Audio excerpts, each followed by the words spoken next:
Ladies and gentlemen, let us all rise for the arrival of the Honorable Senate President and the Senators of the Republic of the Philippines.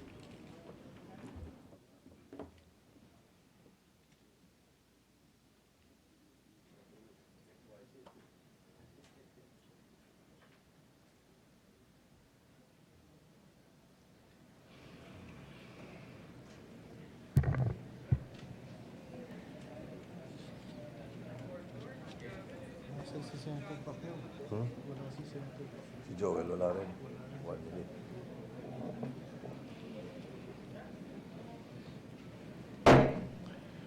The 12th session of the Senate in the first regular session of the 18th Congress is hereby called to order.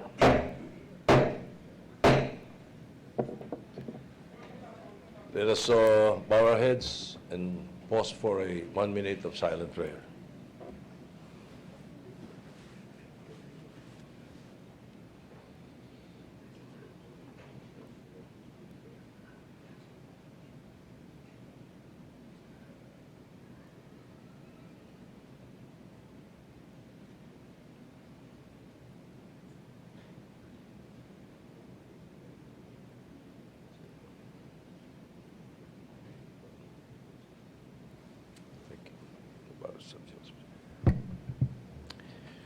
The Rogationist Seminary Choir will lead us in the singing of the Philippine National Anthem, and the group will also render a song entitled Tayo'y Mga Pinoy.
Thank you.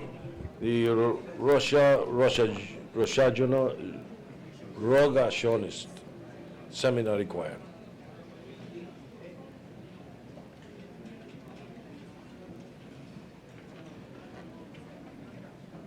The Secretary will please call the roll. Roll call of members, the Honorable Senators Angara, Binay, Cayetano, De Lima, De La Rosa, Drilon, Gatchalian, Go, Gordon, Ontiveros, Lacson, Lapid, Marcos, Pacquiao, Pangilinan, Pimentel, Po, Recto, Revilla, Tolentino, Villanueva, Villar, Zubiri, Senate President Soto III. Yes.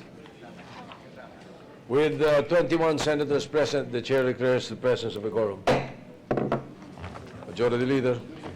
Thank you, Mr. President. Mr. President, I move that we dispense with the reading of the journal. May we acknowledge the good minority floor leader, Mr. President.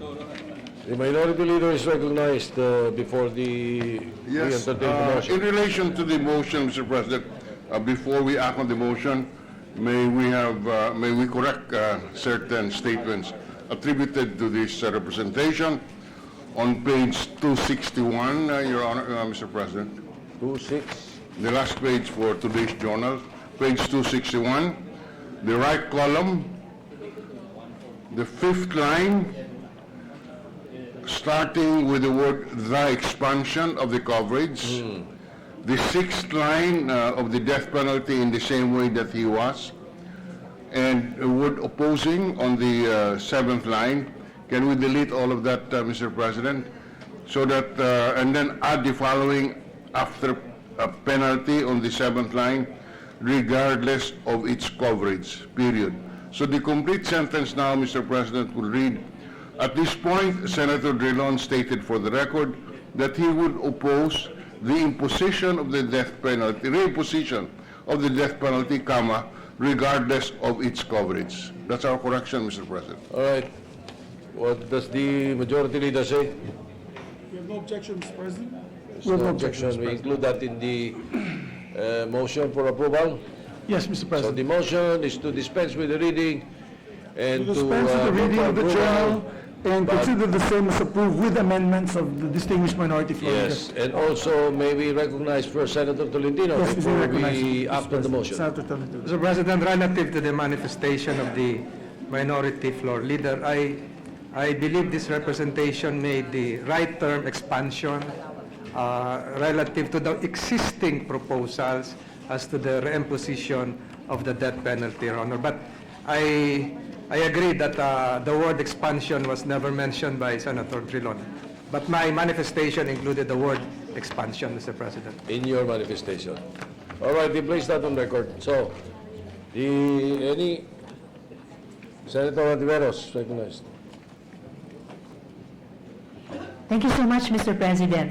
Regarding also our journal of session number 11, I'm looking, Mr. President, at page 240, where there is the privileged speech of Senator Ontiveros and the manifestation of Senator Go. I remember very clearly, Mr. President, that there was also a manifestation from Senator Marcos, but I don't seem to find it here in our journal, Mr. President.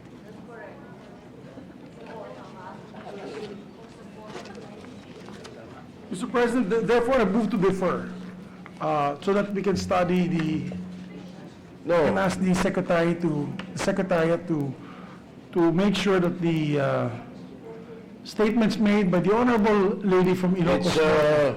it's in the journal. It's in Is the it, Mr. journal. President? This is just an excerpt. This is just an excerpt of the journal.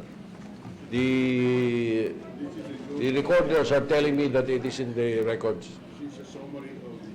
I believe what the lady Senator Ontiveros would want to see is the support made by Senator Marcos. Yes, it's in the journal. It's in the journal? Yes, but not here in this. These are the excerpts. This is not a word for word. This is the journal, Mr. President. I believe it should. It's in the records. It's in the record. May I ask for 1 minute suspension, Mr. President? Session is suspended.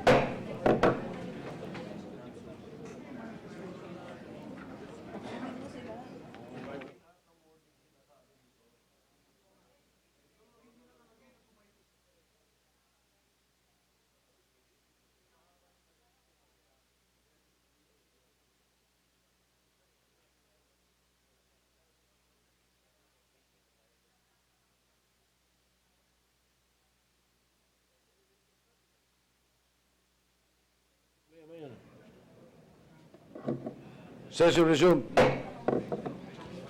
Majority Leader, Senator Marcos wants her manifestation written in the journal, not only in the records. So, Mr. President, I move that we suspend consideration of the journal for a few minutes, allow them to correct the new journal, to come up with a new journal with the correct manifestation before we approve and, or consider the same as approved, Mr. President. All So I right, suspend. that is in order.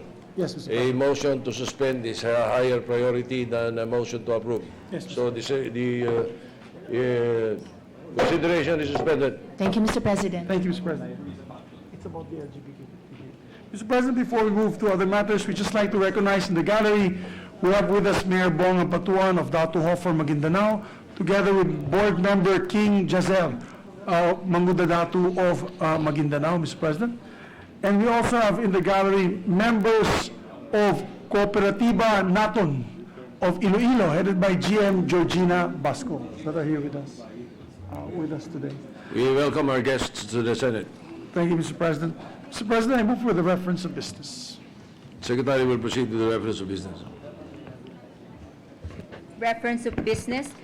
Message of the President of the Philippines. Letter of President Rodrigo Roa Duterte dated 8 August 2019, pursuant to Section 27(1), Article 6 of the 1987 Constitution, returning without his signature the enrolled House Bill number 7866 entitled An Act Establishing a Campus at the Polytechnic University of the Philippines, PUP, in the municipality of Calauan, province of Laguna, to be known as the PUP Calauan Campus, mandating it to offer graduate, undergraduate, and short-term technical vocational courses thereat, and appropriating funds therefor. The veto message states that there is no pressing need to elevate the Calauan campus into a state-funded university, as there are already a number of private, state, and local colleges and universities in the province of Laguna and nearby towns which offer the same undergraduate and graduate courses, such as the University of the Philippines in Los Baños, the Laguna State Polytechnic University with campuses in Santa Cruz, San Pablo, and Los Baños, and the Laguna University in San Pablo. The rapid creation of new campuses of state universities and colleges, SUCs, also tends to adversely affect the quality of education provided in these institutions. It has been observed that new campuses rely only on contractual and part-time professors who mainly teach and are unable to produce quality research and extension projects. Moreover, the Commission on Higher Education informs us that its recent leveling exercise for SUCs showed that the institutional performance of the PUP has slipped from level 3 to level 2, and one of the main reasons is its rapid expansion of campuses through agreements with various local governments. To the archives. Bills on first reading. Senate number 851 entitled An Act Regulating Public Solicitations and Providing Penalties for Violations thereof, repealing for the purpose Act number 4075 as amended by Presidential Decree number 1564, otherwise known as the Solicitation Permit Law, introduced by Senator De Lima. To the Committees on Social Justice, Ways and Means, and Finance. Senate number 852 entitled An Act to Establish the National Site Strategy Plan, introduced by Senator De Lima. To the Committees on Health and Finance. Senate number 853, an act granting free tertiary agriculture education and other related courses to all dependent children of registered indigent farmers in the country and for other purposes, introduced by Senator De Lima. To the Committees on Agriculture, Higher Education, and Finance. Senate number 854, an act requiring the disclosure of nutritional information in menus of food services establishments, introduced by Senator De Lima. To the Committees on Health, Trade. Senate number 855, an act instituting a national comprehensive program for the prevention, early detection, diagnosis, and treatment of persons with autism and other developmental disabilities and for other purposes, introduced by Senator De Lima. To the Committees on Health, Women, and Finance. Senate number 856, an act creating the Philippine National Sports Academy as an attached agency of the Philippine Sports Commission, providing the structure, powers, and functions thereof and for other purposes, introduced by Senator Soto III. To Committee on Sports, Civil Service, and Finance. Senate number 857, an act requiring all foreign nationals who intend to work in the Philippines to present an employment permit prior to the issuance of a non-immigrant visa or temporary admission to the Philippines, amending for the purpose Commonwealth Act number 613 as amended, otherwise known as the Philippine Immigration Act of 1940, introduced by Senator Villanueva. To the Committees on Labor and Justice. Senate number 858, an act strengthening the Barangay Daycare Center, amending for the purpose Republic Act number 6972, otherwise known as the Barangay Level Total Development and Protection of Children Act, and for other purposes, introduced by Senator Villanueva. To To the Committees on Women, Local Government, and Finance. Senate Number 859, an act protecting unattended children in motor vehicles, introduced by Senator Villanueva. To the Committees on Public Services and Women. Senate Number 860, an act instituting values education in the K-12 curriculum and enhancing the Edukasyon sa Pagpapakatao program by incorporating the teaching of good manners and right conduct and including character-building activities, introduced by Senator Villanueva.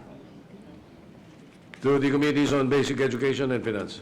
Senate Number 861, an act institutionalizing an emergency medical services system, creating for the purpose the National EMSS Council and appropriating funds therefore, introduced by Senator Ontiveros. To the Committees on Health, Local Government, and Finance. Senate Number 863, an act authorizing the Department of Health to set and approve the bed capacity of all DOH-retained hospitals and for other purposes, introduced by Senator Ontiveros. To the Committees on Health and Finance.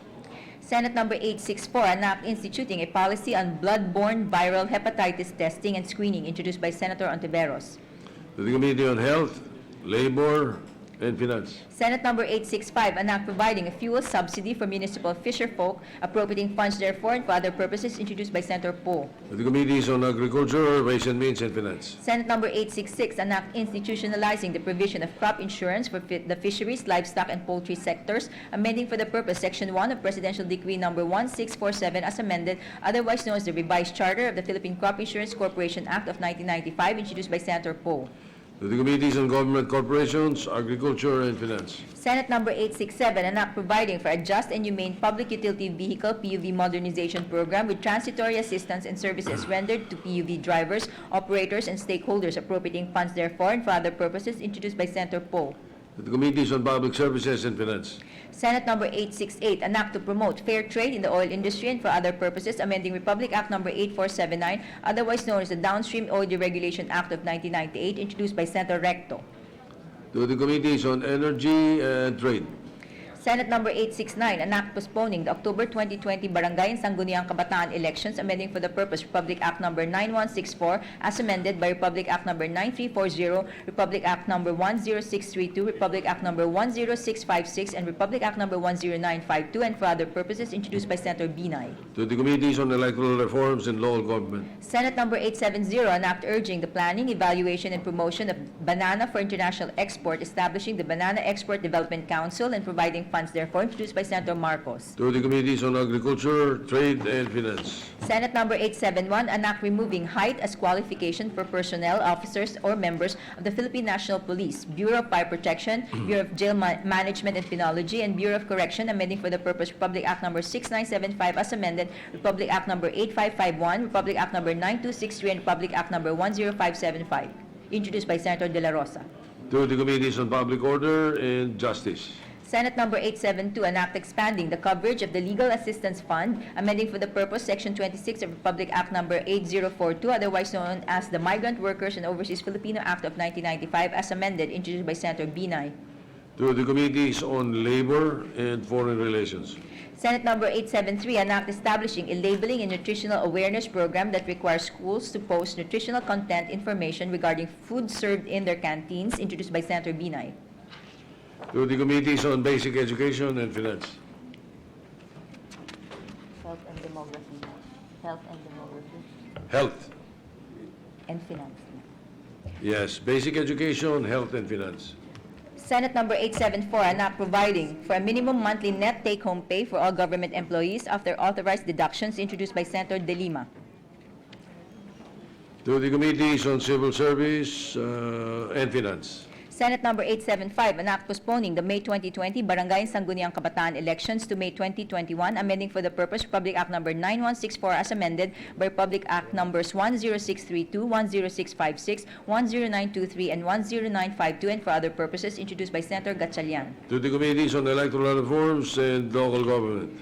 Senate Number 876, an act transferring the permanent seat of the national government to New Clark City, Pampanga, creating a transitory commission, appropriating funds therefore and for other purposes, introduced by Senator Gatchalian. To the Committees on Civil Service and Finance. Senate Number 877, an act standardizing the salaries and benefits of barangay officials, amending Section 393N of Republic Act Number 7160, otherwise known as the Local Government Code of 1991, introduced by Senator Lapid. To the Committee on Local Government. Senate Number 878, an act establishing an intergovernmental task force for the protection and assistance of tourists, introduced by Senator Lapid. To the Committees on Tourism and Finance. Senate Number 879, an act regulating the use of treatment technology for municipal and hazardous waste, repealing for the purpose Section 20 of Republic Act Number 87949, otherwise known as the Philippine Clean Air Act of 1999, introduced by Senator Lapid. To the Committees on Environment and Ways and Means. Senate Number 880, an act regulating the production, importation, sale, provision, use, recovery, collection, recycling, disposal of plastic products, introduced by Senator Lapid. To the Committees on Environment, Trade and Finance. Senate Number 881, an act amending Section 150 of Public Act Number 7160, otherwise known as the Local Government Code of 1991, for the purpose of strengthening its enforcement and implementation, introduced by Senator Gatchalian. To the Committees on Local Government and Ways and Means. Senate Number 882, an act providing for the improvement of maternal and childbirth services by establishing birthing centers and training traditional birth attendants and appropriating funds therefore, introduced by Senator Gatchalian. To the Committees on Health, Women and Finance.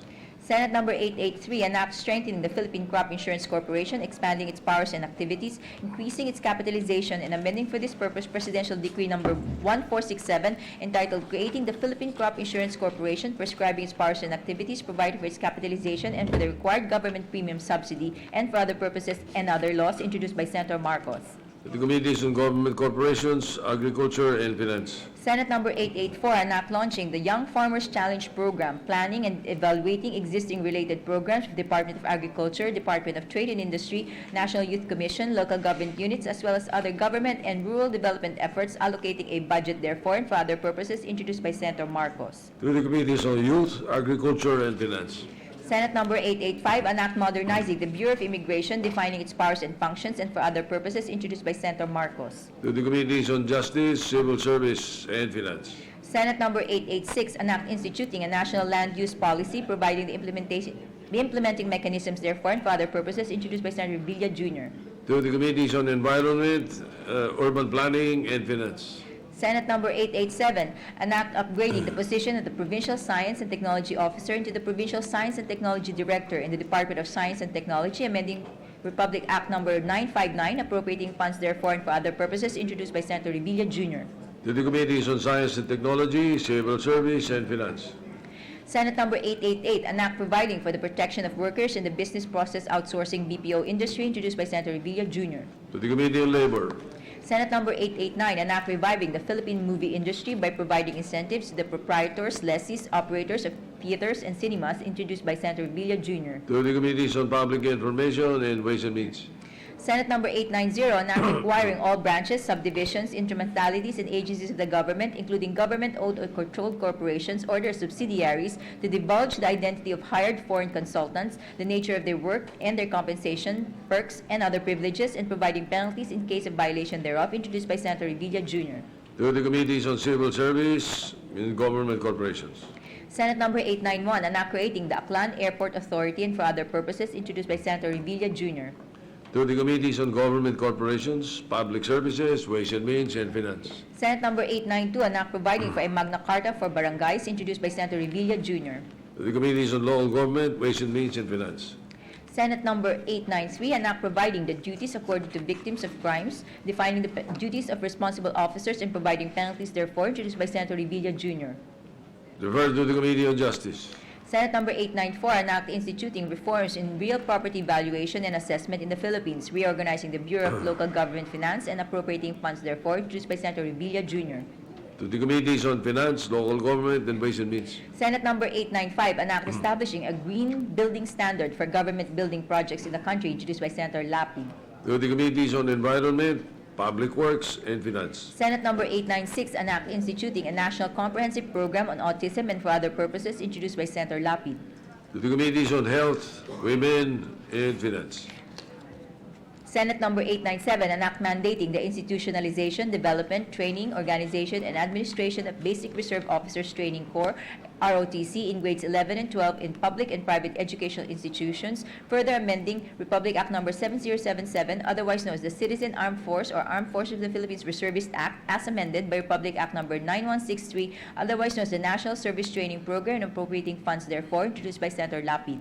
To the Committees on Basic Education, Higher Education, and Finance. Senate Number 898, an act establishing the mechanisms to ensure the availability of affordable college and postgraduate textbooks and supplemental materials for the poor, appropriating funds therefore and for other purposes, introduced by Senator Lapid. To the Committees on Higher Education, Ways and Means, and Finance.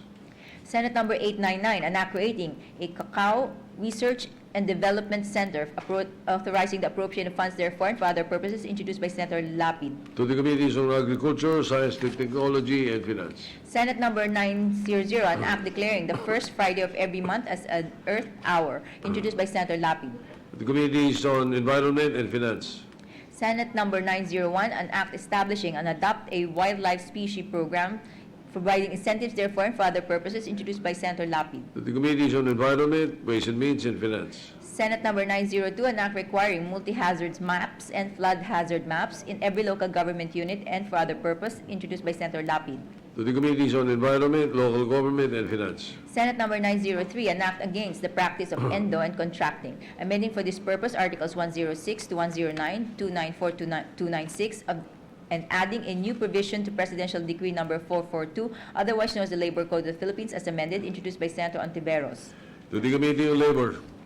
Senate Number 904, an act penalizing the imposition of a no permit, no exam policy or any such policy that prohibits students of post-secondary and higher education from taking their midterm or final examination or other similar assessments due to unpaid tuition and other school fees, introduced by Senator Revilla Jr. To the Committees on Basic Education, Higher Education, both of them. Senate Number 905, an act providing for a higher salary grade level and granting retirement benefits to all public school teachers and providing funds therefore, introduced by Senator Pacquiao. To the Committees on Civil Service, Basic Education, and Finance. Senate Number 906, an act penalizing individuals who sell, give, or in any way share any type of fireworks or firecrackers to minor children 15 years old and below, introduced by Senator Binay. To the Committees on Public Order and Trade. Senate Number 907, an act mandating the posting of nutritional information on menu items of food service establishment, introduced by Senator Binay. To the Committees on Health and Trade. Resolutions, PS Resolution Number 92, resolution directing the appropriate Senate committee to conduct an inquiry in aid of legislation on the reported lapses in the implementation of critical basic education programs of the Department of Education DepEd for purposes of instituting appropriate reforms therefore, introduced by Senator Angara. To the Committee on Basic Education. PS Resolution Number 93, resolution urging President Rodrigo Roa Duterte to cancel the development agreements involving Fuga, Grande, and Chiquita Islands, as well as any other location of significant strategic maritime security importance to protect our country from risks posed by aggressive military activities by People's Republic of China in the Asia-Pacific region, introduced by Senator De Lima. To the Committee on National Defense and Security. PS Resolution Number 94, resolution directing the Senate Committee on Ways and Means to conduct an inquiry in aid of legislation on the proper implementation of the simplified creditable withholding tax system with and in view of easing the burden of the taxpayers, introduced by Senator Recto. To the Committee on Ways and Means. PS Resolution Number 95, resolution urging the Senate Committees on Labor, Employment and Human Resources Development and Public Services to conduct an inquiry in aid of legislation into the working conditions in the movie and television industries with the end goal of formulating measures to ensure effective monitoring of the compliance of companies in said industries, including grantees of legislative franchises with occupational safety and health standards and other applicable labor laws, introduced by Senator Poe. To the Committee on Labor and Public Services. PS Resolution Number 96, resolution directing the Senate Committee on Banks, Financial Institutions, and Currencies to conduct an inquiry in aid of legislation on the looming increase in automated teller machine ATM fees in light of the Bangko Sentral ng Pilipinas BSP order lifting moratorium on ATM fee increase, introduced by Senator Poe. To the Committee on Banks, we have additional reference of business. You may proceed.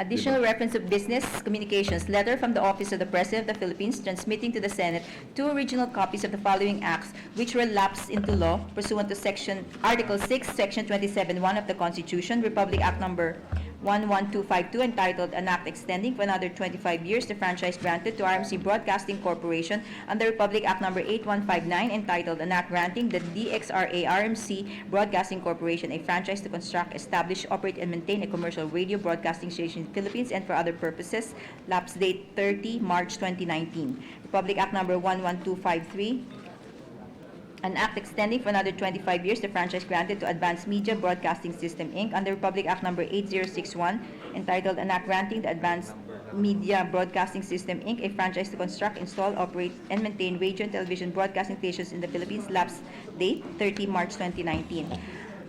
With the Act number. Republic Act number 11253. Republic Act 11309. Republic Act 11316. Republic Act 11317. Republic Act 11318.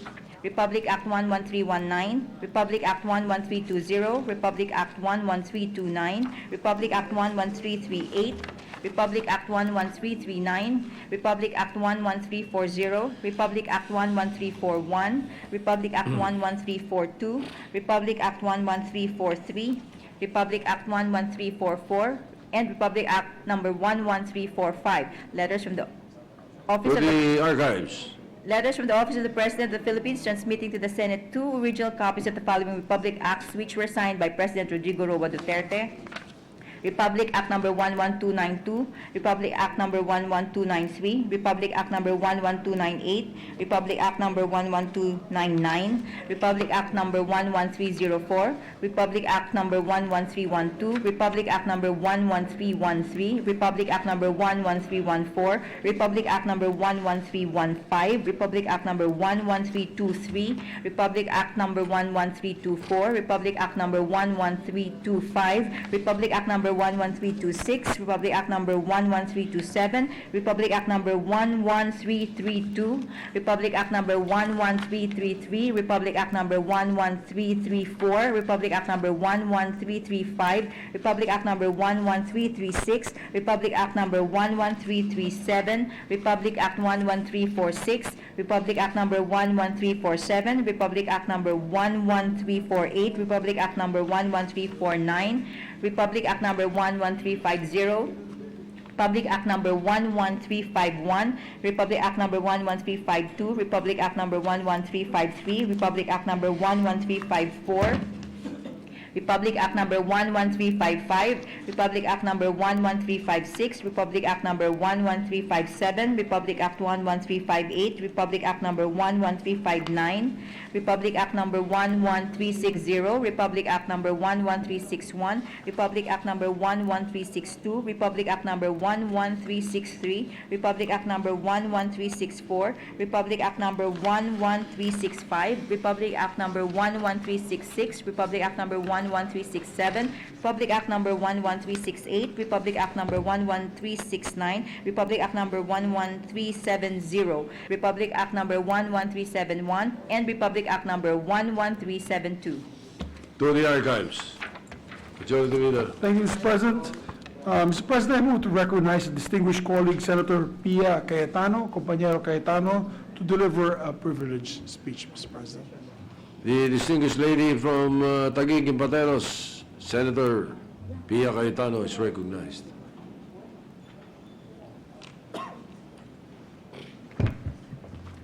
Thank you, Mr. President. I just decided on my way here to deliver this privileged speech as I was reading the news.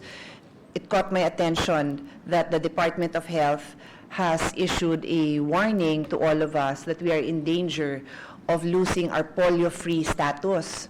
So since the year 2000, we have already been declared as polio-free, which was something that really delighted me because I actually grew up with a classmate who had polio, and she was the only one in our school who could not join us for physical activities on a regular basis. So kung kami mga nagtatakbuhan, naglalaro, she could not join us. So I asked my staff to just quickly pull out some pictures. Sabi ko, let's start with, can you just go back? So let's start with the image of what life should be like for a normal child. They should be able to run, to tumble, to play games, to stand up, to fall, to climb trees, all of which I was able to do. And yet, during the time of my father, and like I said, inabot ko pa, we still had polio during that time. I would imagine some of our colleagues would have remembered this. But so happily, my children grew up in a time that there is no more polio. And I'm so happy and I'm so proud of that. Then sometime early this year, late last year, when we received the news that there was a outbreak in measles, what came to my mind was not just measles. What came to my mind was all the ailments that have been eradicated or close to being eradicated because we have had a very successful vaccination program throughout the decades in our country. So I was so scared that during the campaign, I actually would really emphasize this among health workers, the importance of convincing mothers of the importance of vaccination. And I was saddened to find out that my biggest fear was true. It wasn't just measles. Mothers were not bringing their children to the health centers to be vaccinated for all the vaccines, not just measles. Nauna lang yung outbreak ng measles. Pero because of the Dengvaxia scare, ang conclusion ng mga nanay, masama na lahat ng bakuna. Which time and again, we kept on repeating that that is not true. Now, what made the mothers change their mind? It was not any campaign as far as I'm concerned. It wasn't a campaign of DOH, it wasn't my campaign, it wasn't anybody's campaign. It was the reality that children started dying from measles. And that's when napaisip yung mga mothers na, ano ba talaga, matatakot ba ako sa bakuna dahil sa narinig ko sa Dengvaxia? O matatakot ako na hindi ko pa bakunahan ang anak ko dahil ito na, nagkandamatay na yung ibang bata sa measles. And that's when, on their own, they started going to the health centers to have their children vaccinated for measles and hopefully the rest. So this time when I would talk to mothers, they would be nodding their heads and that they said that they would be vaccinating their children. So now, I'm saddened to get the confirmation that this deterioration in our vaccination rate is also seen in polio. And after 19 years, it's so sad that this may actually come back. Just for the record, DOH has identified priority regions. They have put together a campaign, but I really want to call upon DOH to really have visually enticing pictures. In fact, for lack of a better example, it is not, creativity, advertising is not my, can we just keep that picture there? It's not my forte, but similar to the pictures that you see in cigarettes, which is a product of our work with former Senator Drilon, the Senate President, former Senate President. I was thinking ahead, and the former Senate President Drilon and the current Senate President, both of you helped me in getting that graphic warning bill passed into law. Similar to that, I was thinking, should I now call upon food companies to put these pictures on products that mothers and children are buying to remind them of how important vaccination is? Again, it's not my place. No, I'm not the advertising expert here, but I and my 23 other colleagues are tasked to ensure that the welfare and health of our children are protected. So if we need to shake things up a bit, I think we really should. If we need to put this in billboards all over the country, we should put this on billboard. Kasi pag hindi nyo pinabakunahan yung anak nyo, baka ganyan ang mangyari. I mean, I only gave my staff 3 minutes to pull out some pictures that are available. But I don't know if somebody can refresh my mind. About a year ago, I watched during a long plane trip, which is my only time to catch up on movies, this very well done movie on polio in the turn of the century. I think it was maybe in the early 1900s, and it showed these people paralyzed, you know, from head to foot, just lying in bed, just literally waiting to die. It showed how they lived their life that way because they were victims of polio. And we don't see that because today, in this age, there is no polio in the Philippines, but it's a snap of a finger away, Mr. President. I won't go on about the technicalities beyond the reality that we deprive the life of these children, a life that could be spent climbing trees, playing pico, playing patintero, maybe even becoming a Southeast Asian Games or Olympic champion, if their mothers or their parents do not feel the importance of vaccination. Thank you very much, Mr. President. The minority leaders recognize Senator Frank Drilon.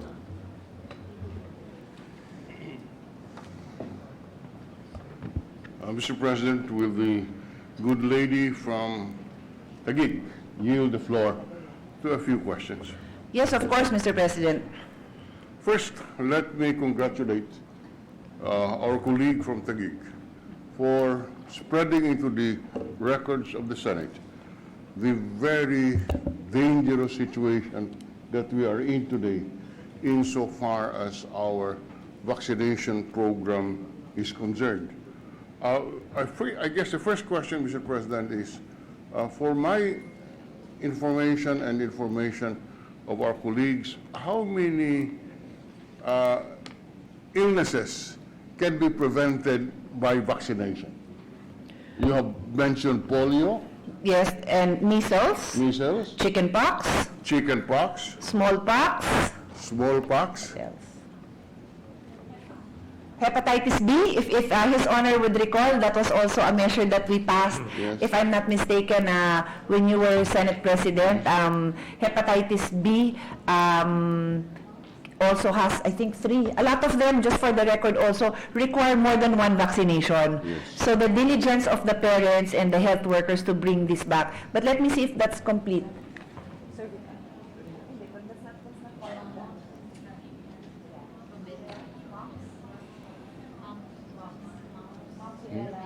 huh? Also, mumps and rubella. Mumps and rubella, MMR. Yes. The other one was measles. I think that completes it. So that's the reason why our national expenditure program and our budget supports vigorously the vaccination program of the Department of Health. Would the gentlelady agree with that? Yes, and in fact, I thank the gentleman from Iloilo from making that statement because it gives me an opportunity to give a little bit of background. At the time that I was pushing for the expanded program in immunization, the reason why that was brought to my attention was precisely because the funding for hepatitis B vaccination was going to run out because at that time it was being paid for, if I'm not mistaken, by UNICEF. So these international agencies would normally come in and assist a country in getting a program started for a number of years, not forever. And then they will pull out. And the expectation is that the national government will take it on. And it was because of our support in the Senate and in Congress in general that it became, even before the passage of the bill, because of the exposure and the importance we gave it, it became part of the NEP. Thank you very much, Mr. President. Now, would our colleague be able to spread into the record how many children are potentially exposed to ailments or whatever ailments there are that could put them in jeopardy unless a vaccination program becomes successful? Just a rough estimate. Off the top of your head, how many children are exposed to various ailments which could be prevented by a successful vaccination program? Well, what the computation that I want to spread into the record is what is our birth rate and what is that number, because it is Yes. these children that need to be immunized. So I'm just waiting for that number, 2.9 million? 2.9 million births. Or is that a percentage? Maybe the lady can occupy the Yeah. other rostrum so that we can. What's the whole number? 2.9 births per woman, but how many were born last year? So 4,700 babies born daily. So that's So the figure we have is that there are 4,700 babies born daily. So times 365, that's an approximation. That's 1.7 million on the average, no? Children born in 2015, that's the figure we have. So if you will assume that the vaccination rate has been going down for 1 year, then that's 1.7 million children affected. But remember, Mr. President, we thought there's a concept of herd mentality.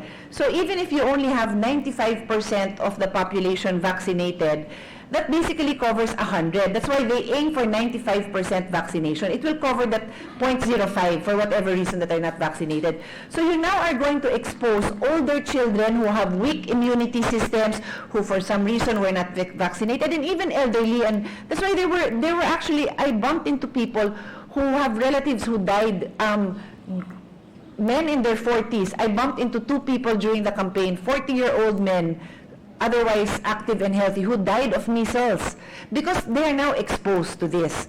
So I'm also told that our vaccination rate has been deteriorating in general, not just because of the Dengvaxia scare, but there was also a deterioration the last few years. Yeah. So the number I'm saying is a bare minimum, Which is 1.7. 1.7. So let's average it to 2 million. Yeah, all right. In other words, 2 million kids are exposed to the danger of the ailment you mentioned by the good gentle lady, which could be prevented if the vaccination program is successfully pursued. Yes, definitely, definitely. Mr. President, definitely. And to reiterate, also adults, and we are only referring, the number I gave is only referring to just the children. newborns, Yes. from birth to 12 months, but for 1 year.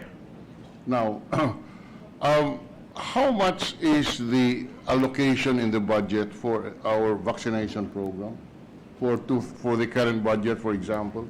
I don't have the figures, but I'll have them pull it out. So hopefully during the course of our discussion, Yeah. I can put that on record. Yeah. The reason why we ask for that, because I assume it is quite substantial. It is substantial. Given the concern of our government on this vaccination program. Now, however, you did mention that convincing mothers would be the key to successful implementation of the vaccination program, because if the mothers are not convinced or they are afraid of the vaccination, then they would avoid bringing their children to health centers, or allow them vaccinated in schools. That is absolutely correct, Mr. President. Now, was there an uptick in the number of children who were no longer vaccinated? Was there an uptick? When? Yeah, I know, let's say this year. or Yes, last year. definitely, Mr. Yes. President, that is very clear. DOH themselves have confirmed, have raised the alarm bells that there was a major drop in fact, I also have those figures. I'll try to get it, but really a drop. If we were at 95% before, it's really a dive, Mr. President, in the number of children that have been vaccinated. And that is because the mothers were concerned or were convinced that, in fact, the children could be exposed to dangers if they are vaccinated. Erroneously, I believe. Sorry, Yeah. can you just repeat that just to be sure I caught that Yes. I catch that properly? The mothers did not bring their children to the vaccination centers because of the belief that vaccination is harmful, or that the vaccination would expose the children to unintended consequences. Okay. Is that correct? Yes. Let me answer that based on a particular timeline. In the last few years, there has been a dip in the number of vaccinated children. I've been asking for the reason. I don't know the reason for that. But obviously, the children were not brought by the babies Yes. were not brought by the mothers because they cannot be vaccinated on their own. Yes. And then- But let me interrupt you there. Yes. Before we lose that. In the last few years, there was a dip in vaccination of children. And this dip coincides with the period when there was so much scare in media about Dengvaxia. again, let me clarify based on the timeline. His Honor is absolutely correct, but if you look at the timeline, which I researched on, there was already a dip prior to any discussion on Denvaksha. Yes. There was already a dip, but the dip got deeper. Yes. So the Yes. dip got deeper because of the Denvaksha scare. Right. And when you talk to the parents, and this is factual, Mr. President, because this is me talking about my experience talking to the mothers directly and talking to the health workers who are mothers themselves, they confirm that a lot of mothers reacted that way because of the Denvaksha scare. Because of the That is accurate. Denvaksha scare. So, and this is misplaced a fear. The misplaced fear is whatever issue surrounded Denvaksha does not surround the other vaccinations. I made a statement earlier, Mr. President, for the record that regarding Denvaksha, let's let the experts decide. Yes. So I will not make a statement Yes. on that. But the fear that the parents felt for all the other vaccines is misplaced. That's correct. And that fear of all other vaccines is rooted in what they read in media about Denvaksha without making any distinction anymore as to which ailment is being addressed when they bring their kids for vaccination. Is that correct? That is correct, Mr. President. Now, who raised the concern and who scared the mothers?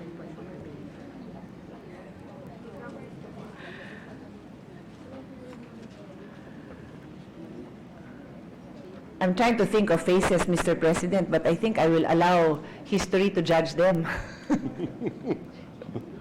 Mr. President, may I- When you say them, who are they, Mr. President?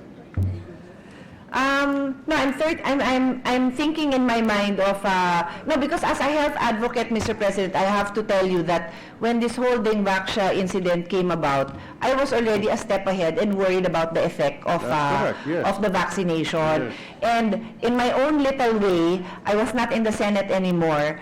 I kept on trying to clarify that whatever issue you have with Denvaksha, be sure that this does not trickle down to affect all the other vaccinations. Unfortunately, would the lady agree with me that it did affect all the other vaccination programs? I did, Mr. President. It did. I have seen that with my own, I have observed that on my own. And therefore, the blame should not only be on the reluctance now to have dengue vaccination to prevent dengue, but vaccination on all forms of ailments which could otherwise be prevented because of the fear created by the Denvaksha episode.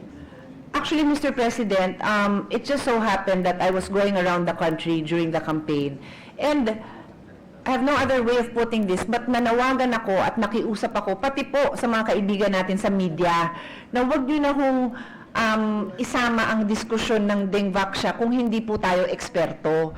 Kasi nadamay na ho ang vaccination na ibang vaccine. Talaga, I cannot put it any other way because I don't want to offend anyone, but the truth is, kaliwat kanan, non-experts would be talking about this in very making very sweeping statements. So nakikiusap talaga ako kasi naririnig ko like, you know, when you're traveling out of Metro Manila, nakatune in ka sa local news, and every Tom, Dick, and Harry has something to say about it. And I can just imagine the fear of a mother. Eh kung ako nga, I keep on studying, and I have to say, I have personal access to experts. You know, I can talk to experts from PGH. I can even talk to international experts. And yet, I'm still a little bit confused. That's why I myself have refrained from making statements on Denvaksha. So nakikiusap ako doon sa hindi expert na huwag na rin ho mag-comment. And the bottom line is we should be promoting vaccination. Yes. The good gentle lady is a member of the legal profession, so is this representation. We are both lawyers. Do we claim any expertise in Denvaksha as lawyers? Not at all. At least I don't. Would you know? In fact, if I may add, Mr. President, since I have chaired the Committee on Health and continue to be a health advocate, I always go out of my way to tell whoever's listening to me that, excuse me, wala ho akong degree na kahit ano sa health. Ano lang ako, avid reader, I'm an advocate, it's just my passion. But please do not quote me other than saying that I'm an advocate because that's all that I am. Yeah, it's certainly a welcome statement from the good lady senator from Taguig, and which I also accept, that both of us are no experts on the vaccine. Now, my question is, does he know of a lawyer who asserts expertise on the vaccine? At least the lawyers whose company I keep, including my brothers, were not experts. And neither is the senator from Cavite. Wala po kayong kilalang abogado or abogada na nagpapanggap na expert sila sa vaccine? Para kung may kilala ang ating senador na taga Iloilo, siya na lang po ang sabi. Kaya po nagtatanong ako dahil baka naman hindi alam ng ating mga kasamahan kung sino ang ating tinutukoy. But anyway, so Mr. President, may I respond to the earlier question of the good senator from Iloilo on the budget? Yes. So, for the 2018 budget, 7.4 billion is for the National Immunization Program. And the utilization rate is something that the Senate President and Senator Ping Lacson will be happy about. It's 98%. But for the record, so that we can include this in future discussions, at least nalagay ko, there is still always, I sympathize, with those agencies who, the nature of their work requires that they have buffer stock.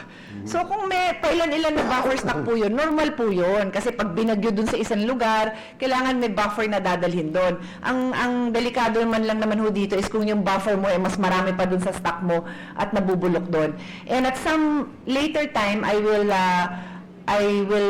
would like to deliver a privileged speech on the issue on the logistics, on the delivery of health supplies, because it is also an area of concern, because not only could there be wastage, but there could also be loss in the quality of the products being delivered if it is not delivered properly. And I take note that the Senate President is nodding his head, because I remember this was also an issue that he brought up in the past. May I also add, to put into the record, that child immunization is a condition under the Pantawid Pamilya Program. In other words, you must vaccinate your child in order to get this. Now, I will take this opportunity to raise a little bit of concerns here, because that means there would be a lot that are in violation, because our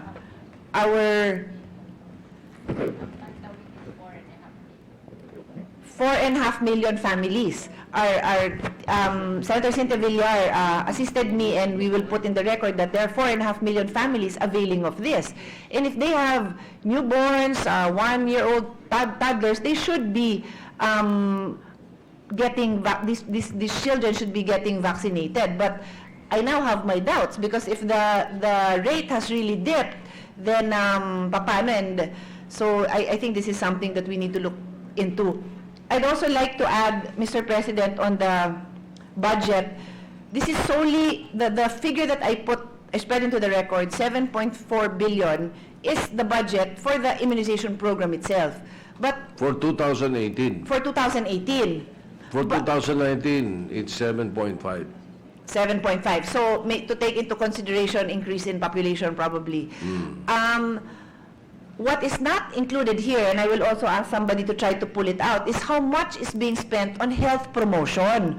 Because precisely as I pointed out, this is a matter for the parents, particularly the mothers, kasi alam naman po natin, it's primarily the primary caregiver is usually the mother. Not always, it could be the father, it could be the grandparents, but normally it is the mother.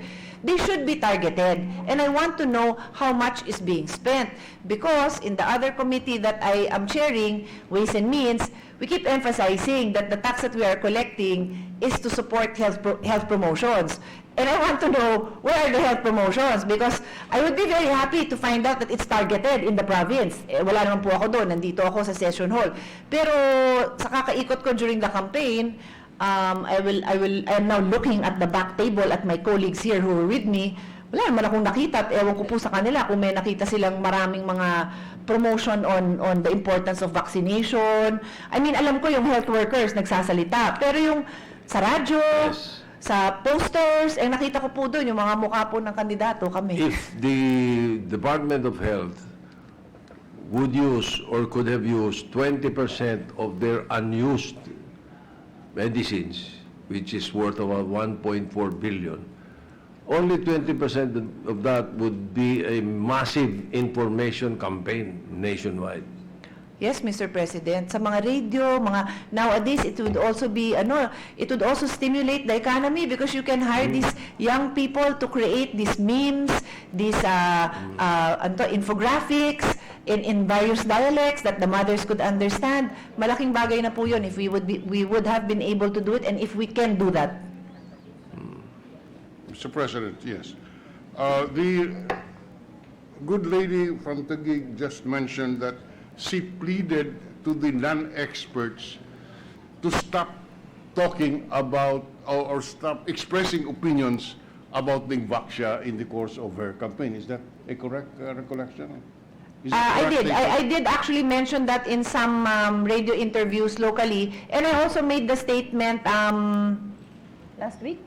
Last week, because if His Honor would recall, the President has been asked to consider the reintroducing the vaccine. And when I was asked, I said, I'm not an expert, and in fact, nananawagan ako sa mga kasamahan kong mga politiko na pabayaan natin yung mga expert magsalita, pabayaan natin sila magbigay ng tamang abiso sa Presidente. I agree with the plea of my colleague. That plea is basically anchored on the fact that the opinion of non-experts contributed to the reluctance and refusal of the mothers to bring their children to vaccination centers. Would the gentle lady agree with that? I would agree, Mr. President. In fact, I will add to that. A friend of mine in media said to me, pero hindi ba tama rin naman to get your opinion because people look up to you and you're known to be a health advocate. Sabi ko, yes, it's an honor to be listened to and for them to listen. Precisely why I will not make an opinion because I am not an expert on dengue vaccine. Ang opinion ko would be wait for the experts to talk about this. All right, I'll ask a direct question.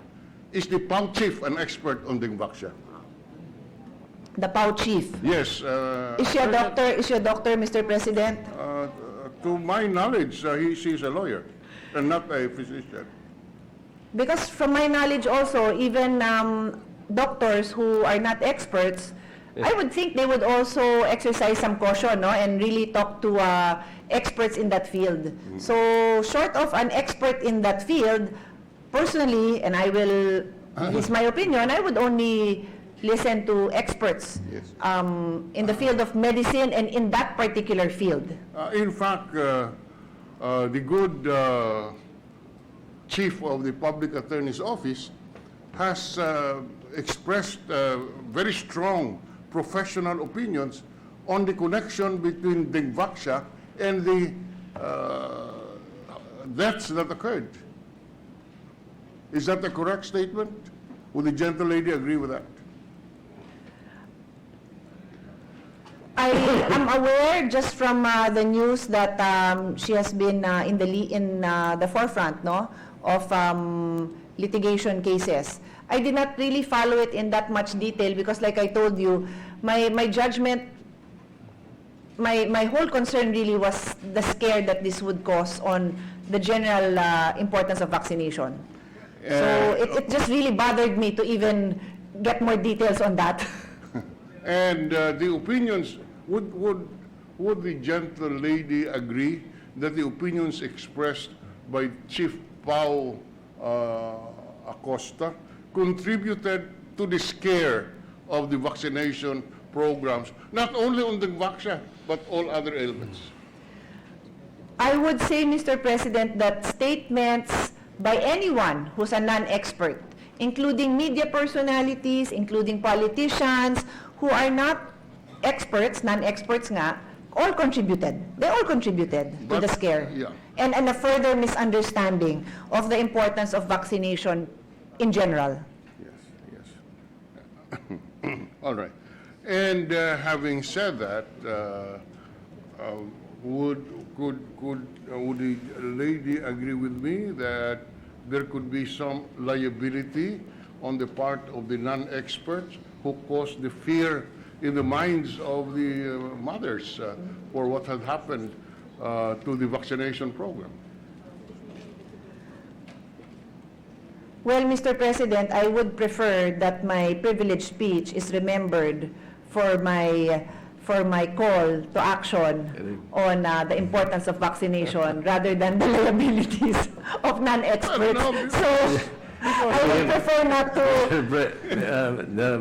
The gentleman and the lady, we have just witnessed the expertise of the distinguished lady from Taguig. Very good answer. Yes, I can appreciate the responses of the lady of the gentle lady from Taguig, our distinguished colleague, but we must call a spade a spade. And I think everybody at the back of their minds have entertained the notion that indeed our vaccination program has almost collapsed because of the fear that was inculcated in the minds of the mothers due to the vaccine scare, if I may say so. The gentleman has a very good point, but it could have been reversed if the Department of Health did its job. Because the distinguished lady said earlier that during her campaign she did not see anything to the effect of promoting immunization. Well, But the budget of the Department of Health for health promotion in 2018 was 322,209,000. Where did I see? Yeah, in And fact, this year, it's 292,200,000. Where did it go? Mr. President, if I may just clarify my statement. In fairness, doon po sa mga health center, meron po sila mga poster doon. No? Let me, lest I be misquoted by my statement na wala kaming nakita. In my mind, I was thinking of areas outside of the health center. Kasi po, ang paniniwala ko is this: if 24/7, the parents and the mothers could be listening to the radio and hearing negative statements about vaccination, therefore, I would want to also hear from in that same, through that same medium, statements promoting vaccination. So that's what I meant when I said na I did not see or I did not hear anything. But you're partially right because with 322 million, this should be on radio, television, and print. Yun po talaga yung aking paniniwala na dapat naririnig talaga yun sa multimedia, Mr. President. And not just posters. Based on surveys of the survey companies, posters deliver at least less than 2% of awareness with people. Actually, Mr. President, I will ask somebody to do I think they call it something like a social costing analysis. We can determine how much should have been spent to at least try to convince these mothers effectively. Because yun nga I mean, kung yung hinahangaan mo na mga tao, whether isang radio commentator yon or whoever, personalities, would be telling you how bad this is for you, then maybe the humble, soft-spoken health worker is not somebody they would listen to, sadly. So because that's that is actually what happened. Because I believe in the passion that these health workers brought to their job. that one, I don't question them. Marami ho dyan, wala ngang bayad eh. They continue to service the needs of their community. So wala ho tayong question sa kanila. And even within the health centers, I've talked to doctors who are very passionate. Remember, these are doctors who hardly have enough time for their own families to even catch up with sleep. So wala ho akong problema doon sa mga health professionals on the ground. Ang question na, what we are questioning is the dissemination of information in the communities. Mr. President, I notice the very clear reluctance of the good lady from pinning responsibility on anyone because of the collapse of the vaccination program of the Department of Health. Would the lady be more comfortable if she knows that Secretary Duque attributed the fear of immunization to the Dengvaxia vaccine scare last year? I actually spoke to Secretary Duque, and I think that's a given. We both have agreed, me just from my observation and him from his professional position, that it really was a contributor. But there are figures that tell us that it was already going down before, but definitely went down even further. So I do not hesitate to say that we have evidence, clear evidence, that tells us that the Dengvaxia scare truly affected the immunization rate that we had. So shouldn't we hold those who caused the fear liable for the deaths that may have resulted from the failure of the immunization program of the government? Well, I always believe that public officials should be accountable for their actions. I have not bothered, and being a lawyer, I'm very careful with my statements. I have not bothered to check what kind of liability there is, but definitely as public figures, we are accountable for the statements we make. That's why His Honor would notice that I myself am very cautious in the figures, the statements I make, because I don't want it to be said, nag-generalize din ako, kaya nga niliwanag ko po ano yung mga health workers, alam ko na ginawa niyo yung trabaho niyo, because we live in times where people pull out a statement you make and blow it up into something else. So if His Honor is just asking, do I feel that the public officials should be more responsible in their statements? Yes, definitely. Should the public official be held liable for his statement? Should definitely be held accountable. Yeah. When His Honor says liable, then I cannot answer that further as to what is the liability, because I would like to study that, and I would be happy to submit a memo to the former Senate President and the Senate President. You see, I told you, we are witnessing the spectacle That is of why a well-bred, we enrich the intelligent records of the Senate with senator such brilliant from Taguig. responses Yeah, brilliant. of the lady from Taguig. And she is being witnessed by Senator Sonny Alvarez and Mrs. Alvarez. I was trained by no other than the former Senate President and the Senate President. So how can I let the two gentlemen down and answer very nonchalantly? Well, because public officials should certainly be held accountable for the actions that they do, especially those which are seen to be in excess of authority, in excess of reasonable regulation, and in this particular case, unfortunately, such position taken by certain officials have resulted in the collapse of a very critical health program, the vaccination program, and there should be some accountability for this, action. In any case, Mr. President, let me congratulate the good lady from Taguig for bringing this to the fore.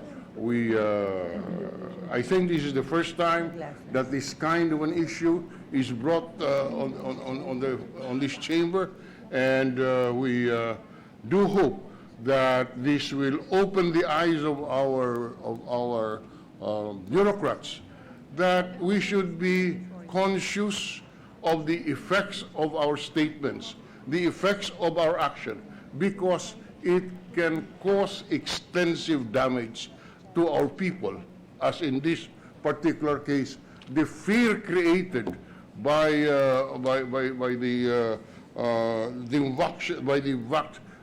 fear created by the Dingvaxa brouhaha has caused a vaccine hesitancy, not only on dengue, but on all other ailments which could be prevented by an effective vaccination program. So again, this is just a call on our bureaucrats to exercise more care in the discharge of their functions.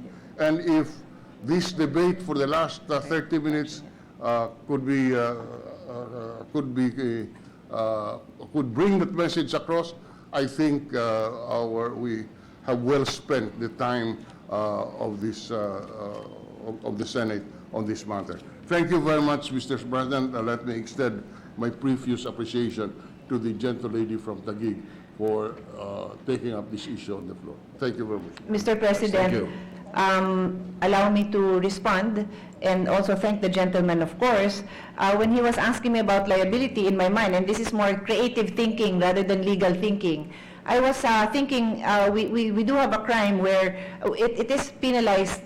They often announce it in, I don't know if they announce it or I just recall, that you're not allowed to scream fire or something in a movie house, right? That's a crime, if I'm not mistaken. Bomb threats. And bomb threats, I know. In fact, may nahuli nga lately na nagsabi ng bomb threats sa airport yata, no?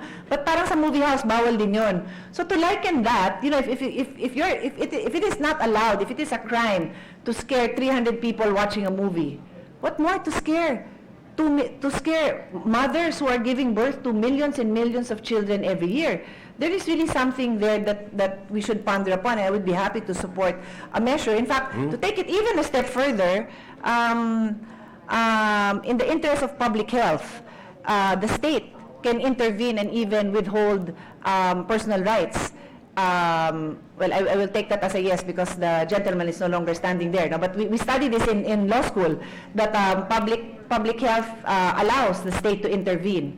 So if you ask me, the state could have intervened and told somebody that you lose your right to make public statements, you lose your right to express your opinion, if the effect is detrimental to the health of millions and millions of children because you're propagating false information. So that's just the thought I want to respond with. And then just to put into the record, because Senator Cynthia Villar was asking me to put this into the record about the actual figures on the deterioration of the vaccination rate.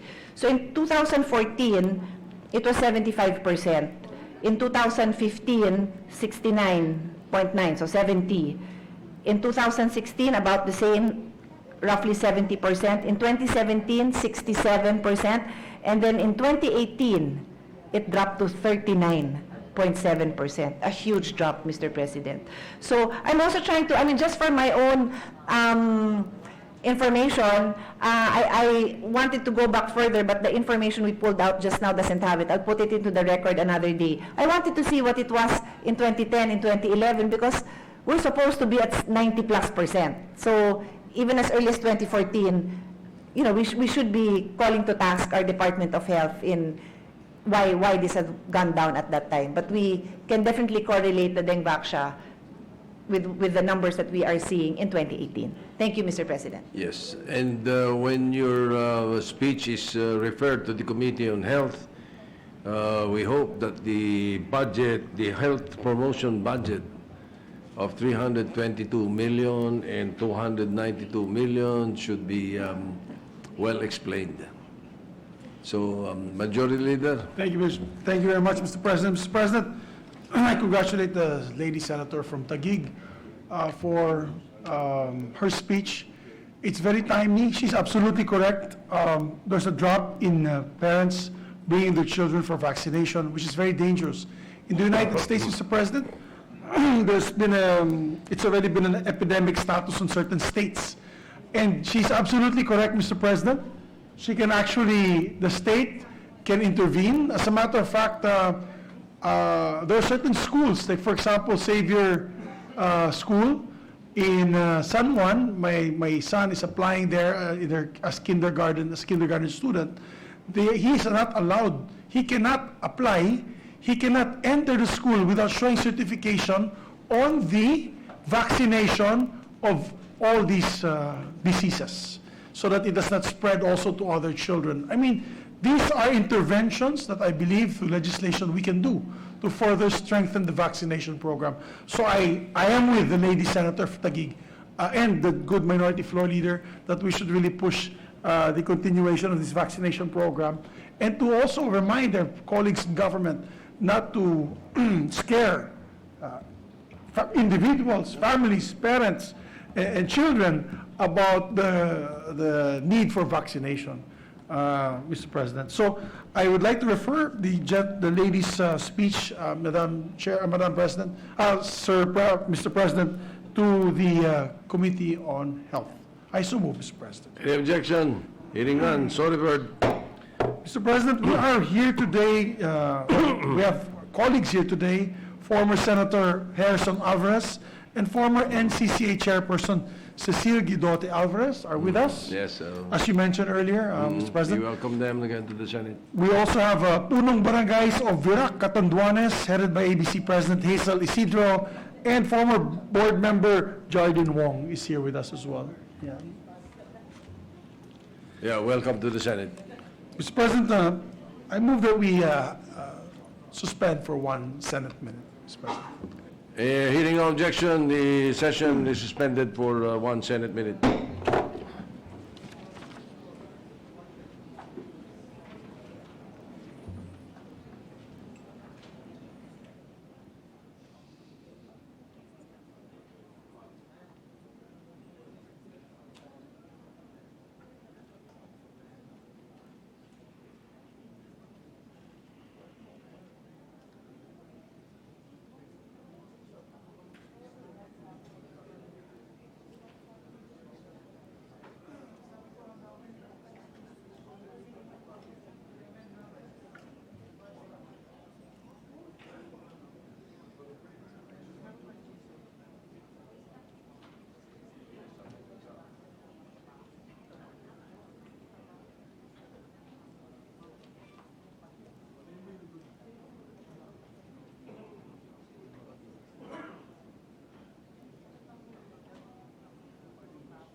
like a vision. He needs a vision to govern. Rule of gold, no? Golden rule. Golden rule. He was the golden rule.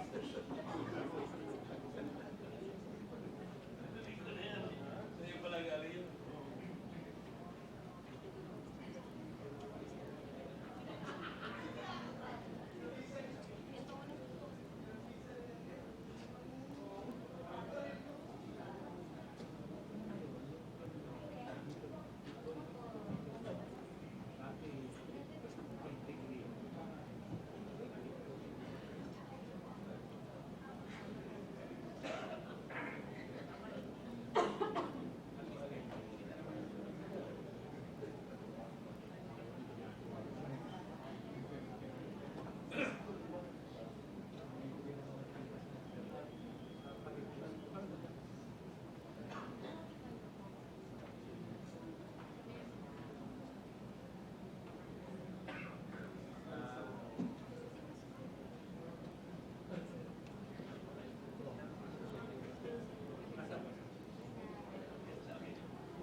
Session resumed.